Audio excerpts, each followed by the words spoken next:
नौकरानी नहीं, रानी हूँ मैं। ओ मैडम जी, आपकी हिम्मत कैसे हुई मुझे काम वाली बाई, नौकरानी, महरी जैसे नामों से पुकारने की? बुलाना हो तो मुझे प्यार से मेरे नामों से पुकारे, या मैड, स्वेट अथवा मैड ही कहे। कान खोलकर सुन लो बीबी जी, मैं नौकरानी नहीं हूँ। मैं जिस घर में भी जाती हूँ रानी बनकर रहती हूँ। नौकरानी तो मुझे कोई कह ही नहीं सकता। नौकरानी हो तो मैं अपनी जूती की नोक पर रखती हूँ। जब मन चाहे ऐसी 2 टकिया नौकरी को ठोकर मारकर चल देती हूँ। गरज तो आपको है ना मेरी, मुझे नौकरी के लाले नहीं पड़े हैं। बहु तेरी नौकरियाँ मेरी राह में पीछी है। एक घर छोड़ूँ तो 10 घर मुझे हाथों हाथ झेल लेंगे। रखना हो तो रखो, नहीं तो मैं चली। एक बात अच्छी तरह समझ लेना। लो बीबी जी, काम हो तो मैं अपनी शर्तों पे करती हूँ। अगर आपको मुझे काम पर रखना हो तो टाइम की पाबंदी का कोई नाटक नहीं चलेगा। मैं आपकी या आपके साहब की तरह ऑफिस में काम नहीं करती हूँ जहाँ समय पर पहुँचना ज़रूरी होता है। मैं तो आराम से अपने घर के काम निपटा कर सज धज कर काम पर पहुँचूँगी।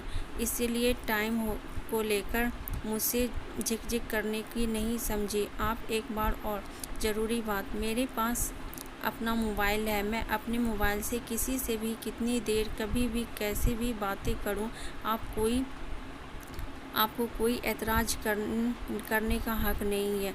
काम पड़ा हो और जाने इतनी देर से किससे बतिया रही है यह भी जान लो। मुझे जब भी जितनी भी बार चाय तलब लगे मुझे कड़क मीठी स्पेशल चाय चाहिए। इसके बगैर तो मेरी हाथ पैर ही नहीं चलते। चाय के लिए आप मुझे रोटेगी टोकेगी नहीं। और हाँ मैम साहब, यह तो बताना ही भूल गए कि दोपहर को मुझे टीवी पर अपने पसंदीदा सीरियल भी देखने होते हैं। यदि मैं फुल एपिसोड पर पंखा चलाकर सीरियल या मूवी देखूं तो यह आपकी आंखों खटकना नहीं चाहिए। यह भी तो सोचे कि टीवी पर आने वाले विज्ञापनों ने मेरी जनरल नॉलेज में कितनी बुद्धि है। मैंने उन्हें से जाना है कि बर्तन साफ करने वाले पाउडर 100 नींबुओं की शक्ति है और किस डिटर्जेंट में 10 हाथों की धुलाई का दम है। यह सारे विज्ञापन जैसे मैड स्वेट के लिए ही तो बने हैं, ताकि हमें मेहनत कम करनी पड़े और हाथ मुलायम बने रहें। मैं कहूँ उसके पहले ही आपको यह सब चीज़ें बाजार से ला कर रखनी होगी। मैडम जी, आपने ही बताया था कि सास ससुर तो आपके साथ आकर ही नहीं रहते। मैं ऐसे घरों में काम नहीं करती जहाँ बूढ़े ससुराल भी साथ रहते हैं। जितनी देर काम करो उतनी देर खुसट बुढ़िया डंडा लिए सिर पर ही सवार रहती है। यह कहकर कि वह कहकर, यह क्यों नहीं किया, वह क्यों नहीं किया। असल बात तो यह है कि बहू पर तो उनकी चलती नहीं, इसलिए सारी कसर वे हम जैसे लोगों पर ही निकालती है। और हाँ बीबी जी, अगर आपके घर में छोटे बच्चे हो और कभी प्यार से उन्हें एक आध थप्पड़ लगा दूँ तो सीधे थाने में रिपोर्ट करने मत चली जाना, समझी आप। मेरे खुद के भी तो बच्चे हैं, बाल बच्चे हैं। किसी नहीं वे परेशान करते हैं तो मैं उन्हें भी तो कुटपीट देती हूँ। आपके बच्चे भी तो मेरे अपने जैसे ही तरह पालूंगी। कभी एक आध बार जरा सा हाथ उठा दिया तो उसके लिए है तौबा मचाने की ज़रूरत नहीं है। घर में सीसीटीवी कैमरे लगे होंगे, धमकी तो देना ही मत। सीसीटीवी कैमरे की आंखों में और आपकी आंखों में भी धूल झोंकना हमें खूब आता है।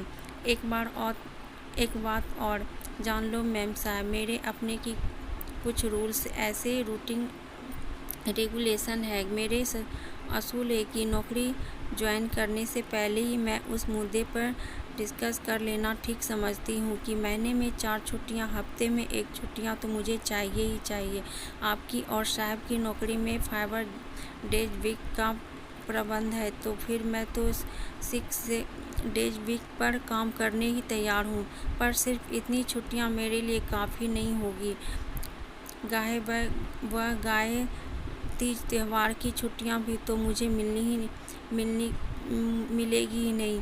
इसके अलावा कभी मैं खुद बीमार पड़ी तब तो कभी अपने पति बच्चे बीमार बताकर छुट्टी करूंगी।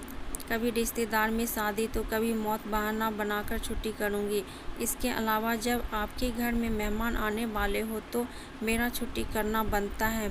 बहानों की कोई कमी नहीं है मेरे पास। आप कहो तो छुट्टी करने के 101 बहानों पे किताब लिख दूँ, पर क्या करूँ बीवी जी, आपकी तरह पढ़ी लिखी तो नहीं हूँ, पर पढ़े लिखों की भी कान कतराती हूँ। बीवी जी, आप एडवांस लेने के बारे में भी बात कर लो तो अच्छा रहेगा। एडवांस लेने भी 101 बहाने हैं मेरे पास।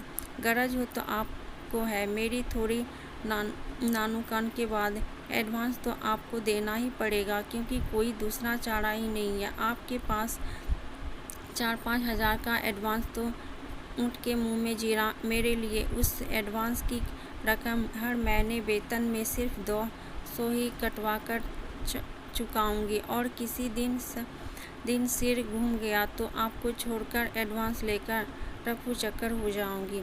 हाथ की सच्ची हूँ, यह तो डंडे की चोट पर कहती हूँ। जहाँ भी मैंने काम किया उनमें से पूछकर देख लो, आज तक उनकी एक सुई भी गायब नहीं हुई है। सुई में मैं क्यों गायब करूँगी? हाथ की सच्ची हूँ ना, सुई तो नहीं, पर बाकी चीज़ें तो इतनी सफाई गायब करती हूँ कि कोई मुझ पर तो शंका ही नहीं कर सकता, क्योंकि मैं खुद को कुछ नहीं करता हूँ, पर दूसरों को खबर तो कर सकती हूँ ना।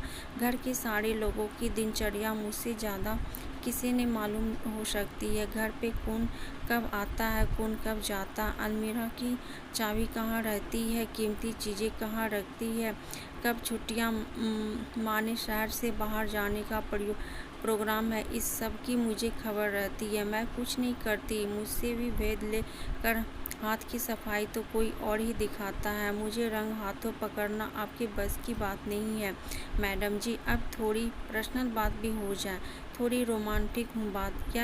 वह क्या है कि आपके साहबिया जवान हो रहे हैं। साहबजादे की रिझाएँ भी 101 तरीके हैं मेरे पास। अब झाड़ू पोछा करते समय मेरी साड़ी पिल्लियों की से ऊपर चले जाए और वह तो होगी ही, या आपके लिए लोटक ब्लाउज के अंदर उन निगाहों फिसल जाए और उन्हें कुछ होने लगे जाए तो आप मुझे कोई दोष ना देना।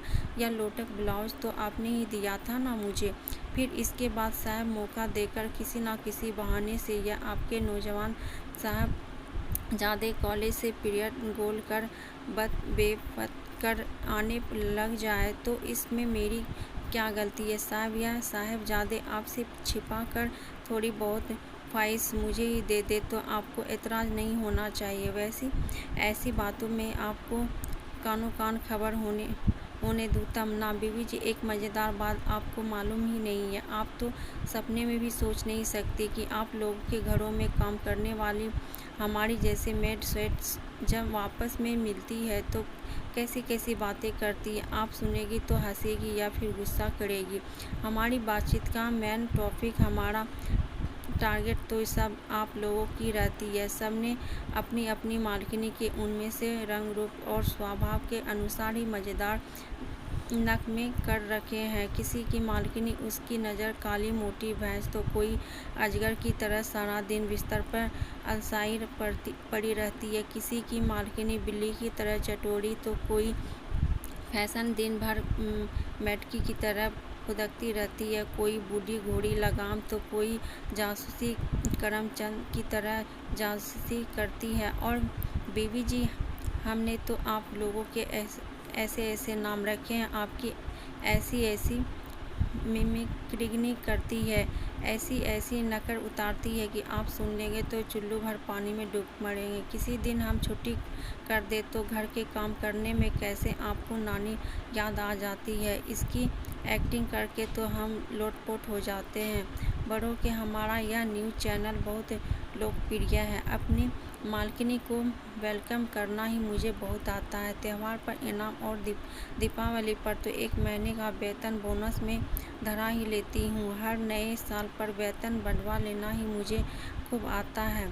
जा सकती है कि हम घरेलू काम वाली मेड स्वेट ने अपनी यूनियन भी बना रखी है जिसकी मैं अध्यक्ष हूँ। हम सब की मंथली मीटिंग होती है जिसमें हम अपने वेतन, छुट्टियाँ, काम के घंटों आदि पर कंट्रोल रखती है। मांगों पूरी न होने पे हड़ताल करना हमारा जन्मसिद्ध अधिकार है। शिकायत लेकर थाना कचहरी जाने में भी हमें कोई डर नहीं लगता क्योंकि अंततः जीत तो हमारी ही होती है। कानून तो हमेशा, चाहे कोई भी दोषी हो। ससुराल विरोध पर बहू के केस में बहू का मकान मालिक विरोध किराएदार का पक्ष लेता है, इसीलिए मालकिन विरोध नौकरानी ही पक्ष ही लेगा, इसका हमें पूर्ण विश्वास है। हम स्वर्ग व्यापारी की स्वर्ग शक्तिमान है। आपको काम पर रखना हो तो रखो, नहीं तो मैं तो चली।